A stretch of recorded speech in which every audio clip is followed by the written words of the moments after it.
გამარჯობა. მე გახლავართ ანასტასია გეგია, ვარ პრაქტიკოსი, სუპერვიზანტი, გეშტალტ ფსიქოთერაპევტი და დღეს ვისაუბრებ სწავლის მნიშვნელობაზე, როგორც ცხოვრების ხარისხის, ამაღლების და ადამიანის ფსიქოლოგიური ჯანმრთელობის გაუმჯობესების ერთ-ერთ საუკეთესო გზაზე. მაშასე, შევეხები სხვადასხვა კუთხით, იქნება ჩემი მხრიდან ინფორმაცია მოწოდებული როგორც თვითონ ფსიქოლოგიურ ფაქტორზე, ისე თანამედროვე ნეირომეცნიერული კვლევებით რა დგინდება და დასტურდება ამ მხრივ, ასევე გავიხსენებ რამდენიმე ამბავს, რაც პირადად ჩემ ცხოვრებაში მახსენდება და გადამხდენია, ვინაიდან სანამ ფსიქოთერაპევტი გავხდებოდი, იქამდე ვიყავი მასწავლებელი. მაშასე პირველ რიგში მინდა გითხრათ, რომ სწავლის პროცესი თვითონ არის დინამიური და აქტიური მდგომარეობა ადამიანის ფსიქიკისათვის. შესაბამისად, ადამიანის სწავლის პროცესში არის არა პასიურ მდგომარეობაში, ანუ მხოლოდ მიმღების პოზაში, არამედ აქტიურ მდგომარეობაშიც, რაც ნიშნავს, რომ გამოხატავს თავის თავს, ფუნქციონირებს და განაახლებს თავის სოფხედველობას, თავის შეხედულებებს. ანუ სწავლა არ არის მხოლოდ რაიმე საგნის დაუფლება ადამიანის მხრიდან, არამედ არის მისი ფსიქიკის გააქტიურება, რომ რაღაც სიახლესთან მოხდეს შეხება და მისი გათავისება.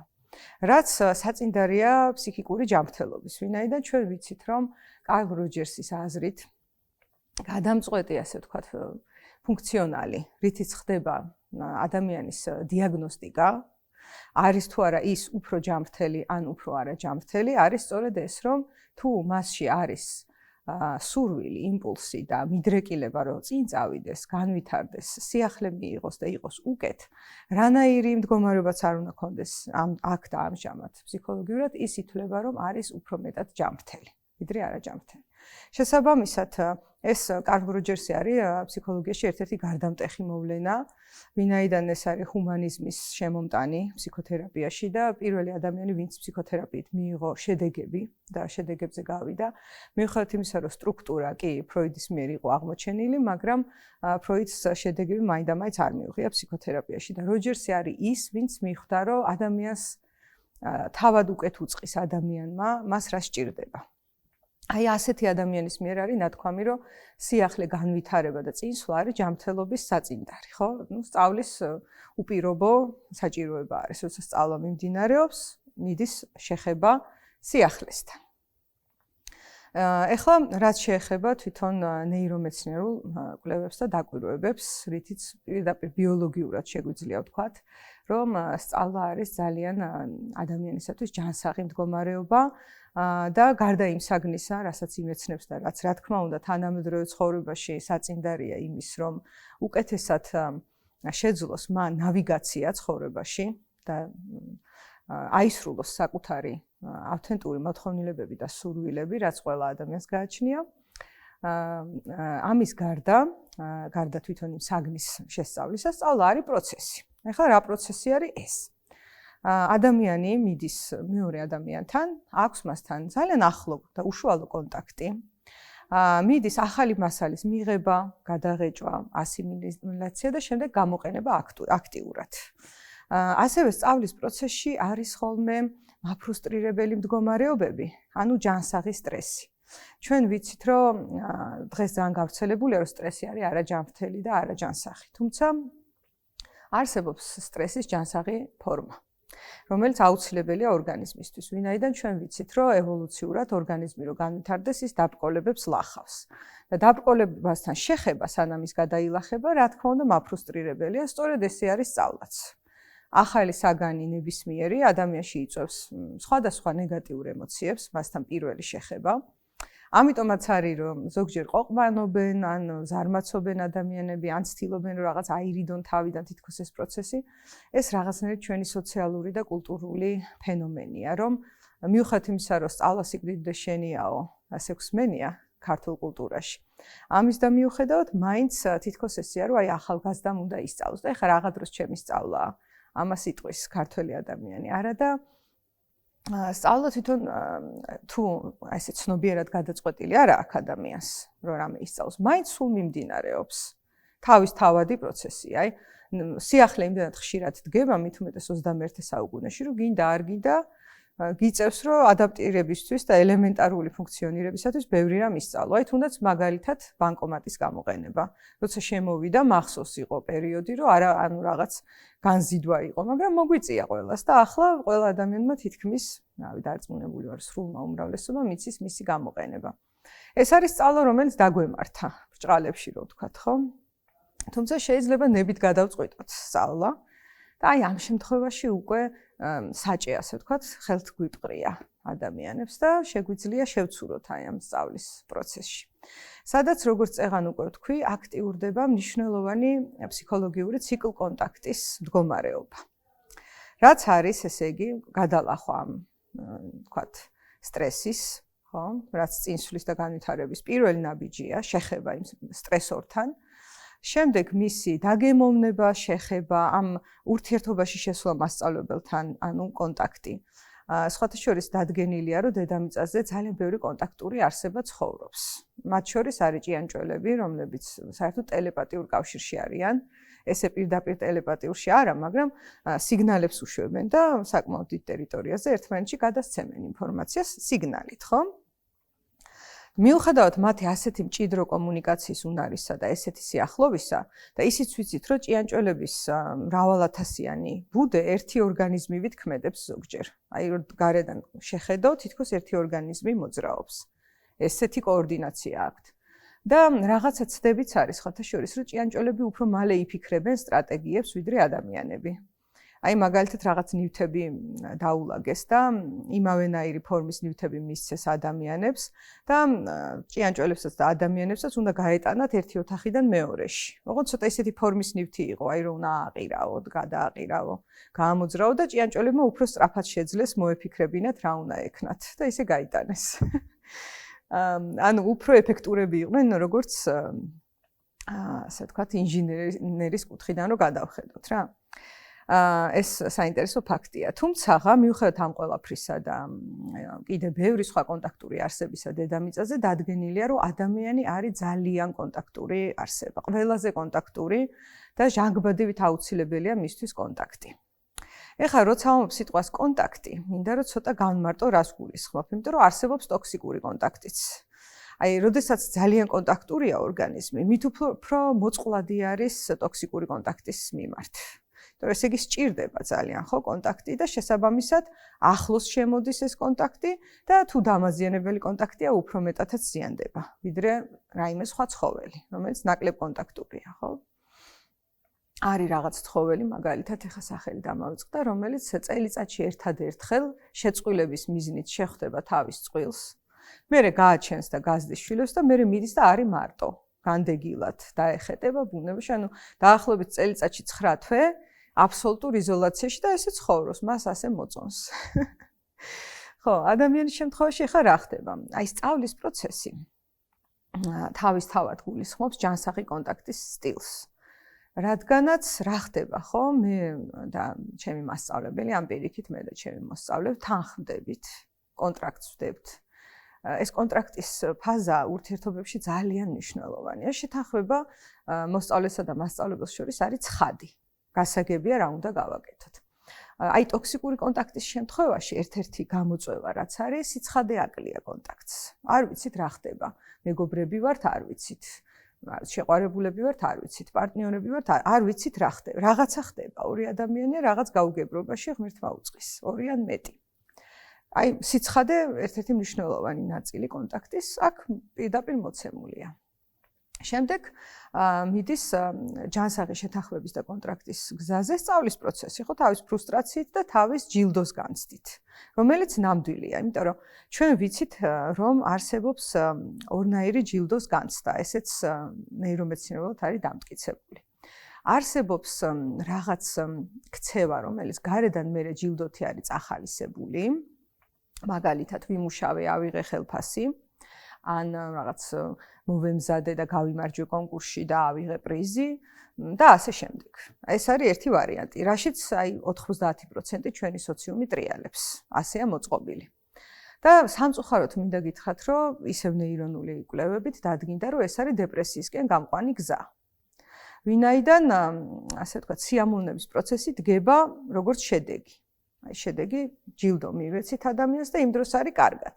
მაგრამ პროცესის დროს არ არის კარგად. რაღაცას ითმენს, რაღაცას ვერ იტანს იმის გაკეთებას, რაღაც არ არის მისი, მიხვდი? შეიძლება ესეთი кейსი იყოს. ან რაღაცა ისეთ ჩარჩოშია, რაც მისი არ არის და ითმენს, რომ აი ერთი წელი მოვითმენ და ერთი წლის მერე რაღაც იქნება და ის რაღაც არის მერე, არ ვიცი, ფული, არ ვიცი, აღიარება. მაგრამ მთელი ეს ერთი წელი, როდესაც ეს აღიარება დგება, გამოჩნდება, რომ ამდენ ტანჯვად ღირდა ეს, აი რაც არ უნდა იყოს ეს შედეგი და ეს თუ ბევრჯერ დატრიალდა და ადამიანი არ გამოფხიზლდა, შემდეგ სიამოვნების განცდა ნელ-ნელა ქრება. და ეს არის სწორედ იმიტომ თქვი დეპრესიისკენ გამოყვანი გზა. ხა რა ხდება სწავლის დროს, ხო? კი, სწავლასაც აქვს ხა ჩვენ behavioral სისტემაში ვცხოვრობთ, ჯერ ისე რაღაც შეფასება, ნიშნები ის. მაგრამ რა ვიცით, ხო? ის სასწავლო პროცესი, რომელიც არის ახალისო ბავშვისთვის, ან თუნდაც დასრულისთვის, ის იძლევა ყველაზე მაღალ შედეგს, ხო? აი, აინტერესებს, ჩართულია. ესე იგი, რა ხდება? თვითონ პროცესი აინტერესებს და არა შედეგი აუცილებლად. შედეგი შეიძლება 1-2 წლის მერე დადგეს იმ კონკრეტულ საგანში, თუმცა აი ეს კონტაქტი მასწავლებელთან, იქ ადგილზე მიღებული სიამოვნება, ცნობის მოყარეობის დაკმაყოფილება, ესე იგი ფაქტიურად ეხა მე თვითონაც ვაკვირდები, რომ სულ ჯანსაღ ფენომენებს აღვიქვავ. რა ხდება? იმიტომ რომ თვითონ სწავლა არის ჯანმრთელი მდგომარეობა. ჩვენ ვიცით, რომ მიბაძვა სწავლის ერთ-ერთი ნაწილია მიბაძვა მასწავლებლის. იმიტომ მასწავლებელი არის, ვინც იცის, მოსწავლემ არ იცის, სიტყვაზე თუ უცხო ენას სწავლობ, მაგალითად, პირდაპირ მიბაძვა ხდება გამოთქმის და ფრაზეოლოგიის და ასე შემდეგ, ან თუ ცეკვას სწავლობ, მოძრაობების მიბაძვა ხდება და ასე შემდეგ და ეს მიბაძვაც ჩვენი ფუნდამენტური თვისებაა და ძალიან ჯანმრთელია. გამეორება, მიმეზისი, ხო? აი რაღაც მიმიკის, ასე ვთქვათ, აღება და ასე შემდეგ. ესე იგი გამოდის, რომ სწავლის პროცესი გარდა თვითონ უკვე რაც წეღავ თქვი, რომ ვისწავლე და ახალი იარაღი შევიძინე, ასე ვთქვათ, რომელიც ყუთში მიდევს და გამოვიყენებ, იმისთვის რომ უკეთ ვიცხოვრო, ასევე მიაქტიურებს ძალიან ჯანმრთელ ჩემს ფსიქოემოციურ მდგომარეობებს რა. შესაბამისად, ის ქვეყნები და ის ერები, სადაც სწავლა პატივცემულია, სხვათა შორის ახლა უნდა შევიტანო აქ პატარა კრიტიკა სიტყვა სწავლაზე, მაგრამ ჯერ დავასრულებ. სადაც სწავლა პრიორიტეტულია, ის ერები რაღაც ახალგაზრდა ერები არიან, იმიტომ რომ ეს შინაგანი ახალგაზრდობა სწორედ ამას ნიშნავს. ამ პოზიციას ნახე ფსიქოემოციურს, რომ მე ღია ვარ, რომ ვისწავლო. მე ვიცი და მე რაღაც კომპეტენტური ვარ, ეს დაკეტილი სისტემაა. ეს არ არის ახალგაზრდა სისტემა. შინაგანად ვსაუბრობ რა. ჩვენ ხო ვიცით, რომ გარდა სხეულისა, ჩვენ ფსიქოემოციური ასაკიც გვაქვს ყველას. ხო და ზრდა და განვითარება მოდის იქ, სადაც ეს ახალგაზრდაა, პატარაა და შეიძლება ნებისმიერ ასაკში იყოს ახალგაზრდა. აი, მხოლოდ აი ამ პოზიციით, რომ აი მე ღია ვარ, რომ ვისწავლო, გავიგო, ცნობის მოყარე ვარ, გახსნილი ვარ. და არსებობს დაკეტილი პოზიცია, ესეთი სოციუმებიც არის. რაღაცნაირად ტრადიციულს ეძახიან ხოლმე ამას. თუმცა არც ისე ზუსტი სახელია, მაგრამ აი ტრადიციული და დაკეტილია სისტემა. ჩვენ ყველაფერი ვიცით, წინაპრებმა ყველაფერი გვასწავლეს, ახალი არაფერი არ არის საჭირო, მხოლოდ ძველი და ეს დაკეტილი აღარ ვითარდება და ეხლა არ დავამძიმებ, მაგრამ გასაგებია, რომ რაც არ ვითარდება, იმას რა მოსდის? ის მიდის უკან. არ არსებობს ბუნებაში გაყინული წერტილი, ხო? ეხლა რაც შეეხება სიტყვას სწავლის კრიტიკას. ესეც ამ ბოლო დროს დავაკვირდი, იმიტომ რომ მე მთელი ცხოვრება თან მოსწავლე ვიყავი, თან მასწავლებელი და ეხლაც ასე ვარ და კიდევ ვაპირებ ამის გაგრძელებას, რომ სწავლაში თითქოს იგულისხმება რაღაცის დამახსოვრება, შემეცნება, ცოდნის მიღება და ასე შემდეგ რა. ხო და ეს არ არის მხოლოდ სწავლა. სწავლა არის ამ ყველაფრის მიღების შემდეგ ამის გადამუშავება, ასიმილაცია, კრიტიკული აზრით შეხედვა, აი წაღა სიტყვა კრიტიკამ გამახსენა ეს ყველაფერი. ანუ დამახსოვრება, მიბაძვა და მიღება არ კმარა. არამედ გადამუშავება. აი როგორც ორგანიზმი რო შეხედოთ, როცა იკვებება. თუ წარმოვიდგენთ, რომ საკვებია სწავლა, ხო? მივიღე ახალი საკვები, შემოვიდა ვიტამინები, რაღაც ნაწილი დარჩა ჩემ ორგანიზმში, რაღაც ნაწილი განიდევნა. იმიტომ რომ არ იყო საჭირო, მე არ მჭირდება, ხო? აი ესევე არის სწავლაც. ინფორმაცია შემოვიდა, გადაიხარშა კრიტიკული აზროვნებით და რაღაც ნაწილი ასე ვთქვათ, გავიდა უკან განიდევნა ორგანიზმიდან, ამ შემთხვევაში ფსიქიკიდან. სამწუხაროდ ეს ნაწილი აკლია ხოლმე თანამედროვე სწავლის სისტემას, თუმცა, რა თქმა უნდა, ყველაზე ვერ იტყვი და უკვე არის ისეთი სივრცეები, სადაც სწავლის, აი იმ ასპექტის ნაცვლად, რომ ისწავლა დაიმახსოვრა, მიიღო ცოდნა, უფრო წახალისებულია, რომ დავაინტერესე, მე როგორც მასწავლებელმა, ჩაერთო და აგრძელებს, თვითონ აგრძელებს და თან კრიტიკულად უყურებს. აი ეს შემიძლია, რომ ამ ნაწილში, თქვათ, რაც შეეხებოდა ნეირომეცნიერულ კვლევებს და ასევე თვითონ ფსიქოემოციურ მდგომარეობებს ადამიანისას რომ მეთქვა.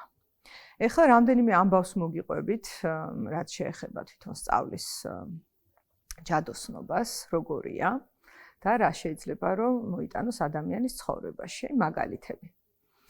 ერთ-ერთი მაგალითი, რაც ახლა მახსენდება, არის ასევე მეცნიერული კვლევა, რომელიც ჩატარდა.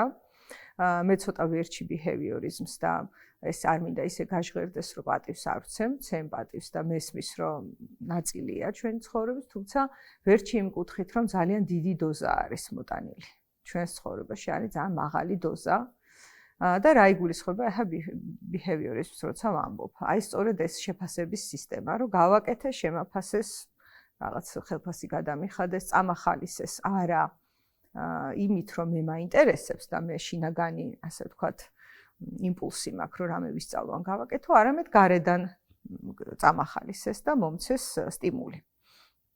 რომ მოვითმინო პროცესი, ან არ მოვითმინო და ზუსტად აი ესეთ ცდას მოვყვები ეხლა, რომ თქვენ წარმოიდგინეთ, როცა საქმე მიყვარს, ის საქმე, რასაც ვაკეთებ და აქ მოდის შემდეგ წახალისება, მაინც რისკის ქვეშ დგება ჩემი საქმიანობა, ეს სასწაული არის. იყო ესეთი შემთხვევა, რომ ჩვენ ყველამ ვიცით, რომ ბავშვები ყოველგვარი დავალების გარეშე ძალიან ბევრ კრეატიულ რაღაცას აკეთებენ ცხოვრებაში რა. მათ შორის ბავშვზე მეც არავინ არ სწავლობს, დადის და მთელი დღე სვავს კითხვებს. რატომ, რისთვის, ეს სად, როგორ? ან შეიძლება გითხრას, ნახე, აი მე რა შემიძლია, აი მე რა ვისწავლე, ნახე, აი ლექსი ვიცი, ან ნახე მაგიდაზე ავედი. ეს ახლა ჩვენი გადასახედიდან ვითომ არაფერია, მაგრამ წარმოიდგინე რომ არიცი ასვლა და ადიხარ, ხო? რამხელა სხვაობა არის და რამხელა რამეს გაჩვენებს ამ დროს ბავშვი რეალურად. ხო და იმაზე ხო არაფერს აღარ ვიტყვი, რომ იბადება ადამიანი და რაღაც 2 წლის ასაკში მეტყველებას იწყებს სიცარიელიდან. ეს რამხელა გარღვევა არის. ეს ალბათ ვერც წარმოგვიდგენია, ეხა რაღაც დასრულ ასაკში უცხოენის სწავლაზე არის, რაღაც წლებია საჭირო, თქვათ 4 წელი და რაღაც და იქ 2 წელიწადში სრული არარადან შემოდის მეტყველება და ასე შემდეგ. და მოკლედ ბავშვებს დააკვირდნენ ფსიქოლოგები, რომ ხატავდნენ რა, აი ყოველდღე რაღაცას ხატავდნენ. სკოლის მოსწავლებზე საუბარი პირველი მეორე კლასის. და უყვარდათ ძალიან ეს ხატვა და როგორც კი ჩაიგდებდნენ დროს ხატავდნენ. ხო და გადაწყვიტეს ფსიქოლოგებმა, რომ დაეჯილდოვებინათ ესენი და ყოველი დახატვის მერე კამფეტებს და რაღაცებს ჩუქნიდნენ და ზოგჯერ პატარა თანხასაც უხდიდნენ. და ცოტა ხნის მერე ცდის ფარგლებში, იმიტომ რომ ფსიქოლოგიური ცდა მიდიოდა, მოხსნეს ეს, ასე ვთქვათ, დაფინანსება ბრჭყალებში. მოუხსნეს ეს კამფეტების მიცემა და ჯილდო და ბავშვები გაიფიცნენ, პროტესტი გამოაცხადეს და შეწყვიტეს ხატვა. ხო, აი ესეთი საინტერესო რამ მოხდა. ხო და აი ახლა რითმი და დავაკავშირო ეს ამბავი დასრული ადამიანების სწავლა-განათლებას, ნახე. კულტურა რას აკეთებს? ახლა ბევრი რამ ვიცით, რას აკეთებს ჩვენი კულტურა, მაგრამ მგონია რომ აი ეს ახლა რასაც ვიტყვი, არც ისეთი მოქცეულია ფოკუსში. რომ ახალგაზრდა ადამიანს აი სკოლაშიც და შემდეგ უნივერსიტეტშიც, როცა იწყება სწავლის პროცესები, ოჯახი და მთელი გარემო წაახალისებს, რომ მიდი ისწავლე, იმეცადინე რაღაც თანხითაც ეხმარებიან, თქვათ, ხშირ შემთხვევაში. ნუ სკოლაში ხო საერთოდ ფრიადოსანი უნდა იყო და ესეც არ კმარა კიდევ კლასში ნომერ პირველი იყო და ასე შემდეგ. ანუ ძალიან დიდი ჩაჭერა მიდის რა ფსიქიკაზე, რომ უნდა ისწავლო. ეხლა რა ხდება, რო გაიზრდება? თითქოს აი სწავლის მუხტი, რაც მას ბუნებრივად ჰქონდა, იმიტომ რომ ყველა ორგანიზმს აქვს რა და მით უმეტეს ადამიანს.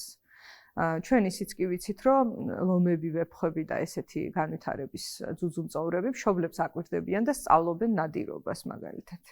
ან სწავლობენ ჩხუბს და ასე შემდეგ. ანუ ისინიც კი სწავლობენ და ეხლა ადამიანს რო სწავლა უნდოდეს, რა გასაკვირია, ხო? მაგრამ აი ამ სისტემაში გამოივლის და თუ კი პირველ კლასში ეს ცნობილი ამბავია, სვავს რაღაც 5000 კითხვას დღეში თუ ასე შემდეგ. სკოლას დაამთავრებს და აუ გამანებეთ თავი რა, აი ესე არის. ეს არის განწყობა. აუ სწავლა არა ის და მოიცა ტვინი ნუ შეჭამეთ რა. აი ამას იტყვის ადამიანი. ესე იგი, რამხელა არეულობა არის სასწავლო სისტემაში, რომ აი ამ დიდი იმპულსიდან, აი ამ შედეგზე გავდივართ და მაინც საუკუნეებია ამ წრეს ნევროტულად ატრიალებს ადამიანი. არ ვიცი. და ეხლა რა ხდება, რომ დასრულობაში გარდა იმისა, რომ ეს პირველი დიდი იმპულსი, ნუ რაღაც ასაკში დიდ ნაწილს ჩაუკვდა, იმიტომ რომ გარემომ ასე არასწორი და არაბრძნული მეთოდებით მოახდინა ჩარევა. ეხლა დასრულ ასაკში რას აკეთებს გარემო? არც კი გცხვენია, ეხლა რაღა დროს შენი სწავლა, კაცო, მიხედე ოჯახს. რაღაც ეხლა შენ შვილები ყავს, გათხოვდი და ეს ამოიჩემებთ ხოლმე რაღაცებს და ანუ ეხლა მე ვაჟღერებ რეალურად, შეიძლება სიჩუმე იყოს, მაგრამ ჩვენ ძალიან გრძნობიარე ტიპები ვართ რა და გრძნობთ, რას ფიქრობს ხალხი და გრძნობთ გარემო რას გვესვრის. და აუ იმას ოფოფები აქვს ეხლა ეს გარეკა. ამ ასაკში რაღა დროს სწავლა იყო, ეხლა დაიწყო რაღაც. აი ესეთი, როგორ გითხრა, წნეხი შეიქმნება. მაგრამ ვინაიდან წეღანაც ვთქვი, რომ დაბრკოლების გადალახვაში ჩანს ინდივიდის განვითარება, დასრულ ასაკში რაიმე სწავლის დაწყება კიდე ორმაგ სიამოვნებას და განვითარებას და ჯანმრთელობას მოიტანს. იმიტომ რომ აი ესეთი წნეხი გაქვს და აი აქ ხარ ინდივიდი. ნახე, რამხელა ინდივიდუალური პროტესტია, როცა აი ამ წნეხის ფონზე შენ კიდევ თან სკოლა და უნივერსიტეტი უკვე ხო გამოიარეს, სადაც ჩაგიკლეს პირველი დიდი სურვილი. და ახლა კიდე ამ მეორე წნეხიც დაემატა, რომ ეხლა რაღა დროს ეს არის კაცო, დაეტიე სახლში, ან არ ვიცი. ცხოვრებას მიხედე, არა გაქვს ცხოვრება. ხო და მიუხედავად ამისა, ადამიანი მაინც ბევრი და ძალიან მიხარია, ეს მოახერხებს და კიდევ სწავლობს. ხო? ეს დიდი გამარჯვებაა და მე ძალიან დიდ პატივს ვცემ ამ ყველაფერს და ყველას უსურვებ. ვინაიდან დღეს ვიცით, რომ ძალიან ეპიდემიასავით არის დეპრესია, შფოთვები, ძალიან ბევრი, ასე ვთქვათ, ფსიქიკური სირთულე თავს დაატყდა კაცობრიობას, ასე ვთქვათ. და მასშტაბშიც გაიზარდა, იმიტომ რომ თვითონ სოციუმიც გაიზარდა მასშტაბში. თუ ქალაქები იყო 1000-იანი, მრავალ-ათასიანი, ეხლა მრავალმილიონიანი ქალაქებია და ასე შემდეგ და რაღაცა ჯანსაღის ირგვლივ კონტაქტი და კომუნიკაცია ადამიანების ნელ-ნელა შემცირდა. და ეს სწავლა ზუსტად ამასაც იძლევა, ხო, ერთად იკრიბება ხალხი მსგავსი ინტერესის მქონე და ერთად თანხმდებიან განვითარებას. ასე რომ ყველას გირჩევთ მე არ მიყვარს რჩევები, როგორც ფსიქოთერაპევტს, მინდა ხოლმე რომ ადამიანმა თავისით გამოარკვიოს, მაგრამ რაღაც ოქროს რჩევები არსებობს და აი ესეთი ოქროს რჩევაა, რომ ნებისმიერ ასაკში საკუთარ თავს აჩუქოთ სწავლის ბედნიერება. მადლობა.